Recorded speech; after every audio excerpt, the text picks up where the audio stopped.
పెన్షన్లపై ఆధారపడి జీవనం సాగిస్తున్న వారికి వెంటనే పెన్షన్లు అందించాలని డిమాండ్ చేస్తున్నారు మడకసిర ఎమ్మెల్యే అభ్యర్థి డాక్టర్ సునీల్ కుమార్. ఈ మేరకు ఎంపీడీఓ కార్యాలయంలో వినతి పత్రం అందజేశారు. ఎన్నికల కోడ్ కారణంగానే వాలంటీర్ల వ్యవస్థను ఎన్నికల కమిషన్ తప్పించిందన్నారు.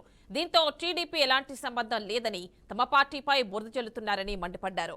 వైసీపీ తమ కాంట్రాక్టర్లకు 13,000 కోట్లు సర్దుబాటు చేసిందని విమర్శించారు సునీల్ కుమార్. దీనివల్లే ఆర్థిక సంక్షోభం ఏర్పడిందన్నారు. సకాలంలోనే ఇళ్ల వద్దనే పంపిణీ చేయాలి.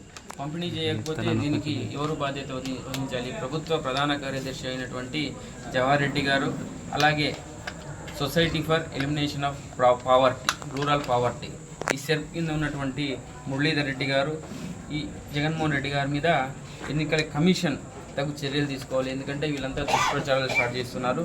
అలాగే ఏం జరిగిందంటే ఈ మార్చి 16 నుంచి 30 తేదీ మధ్యలో దాదాపు జనవరి 23న జగన్మోహన్ రెడ్డి గారు బటన్ నొక్కారు.